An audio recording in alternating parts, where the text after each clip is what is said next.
ఓం నమో వెంకటేశాయ. ఓం నమ శివాయ. హర హర మహదేవ్. తిరుపతి శేషాచల కొండలలోంచి జాలువారుతున్న ఈ జలపాతాలు మహాశివుని జటాధరుడు మహాశివుని తలపై నుంచి జాలువారుతున్న గంగలా కనిపిస్తుంది.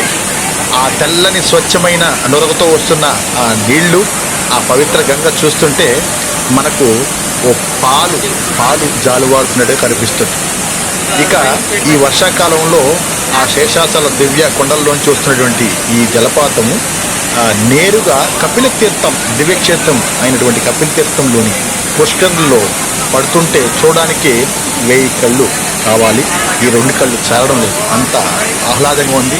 ప్రజలు, భక్తులు అక్కడికి వచ్చి ఆ జలపాత దృశ్యాలు చూసి తరిస్తున్నారు. అలాగే మహాశివుని పర్వదినాన శివుని దర్శనం చేసుకుని వస్తున్నారు. సో ఈ సుందర దృశ్యం 10 మందికి తెలియాలని నేను ఈ వీడియో రూపంలో మీకు అందరికీ పెడుతున్నాను. చూసుకోండి ఒకసారి. సో ఈ మామూలుగా ఈ పుష్కరంలో స్నానానికి అలో చేసేవాళ్ళు ప్రస్తుతానికి ఎక్కువ ఈ జలపాతం అనే నీళ్లు ఉధృతంగా ఉండడం వల్ల, వానలు ఎక్కువ హెచ్చరికగా ఉండడం వల్ల ఒక 2-3 రోజుల నుంచి మనకి అక్కడ అలో చేయలేదు.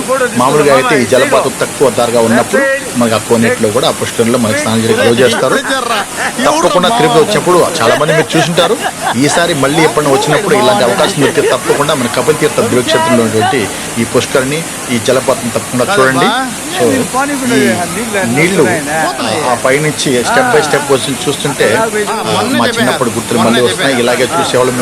ఇదే కాకుండా ఇంకా 2-3 పక్కల అటు సైడ్ కూడా అలాగే జలపాతం కనిపిస్తుంది. సో మీకు అవకాశం ఉంటే తప్పకుండా చూడండి. ఓం నమో వెంకటేశాయ.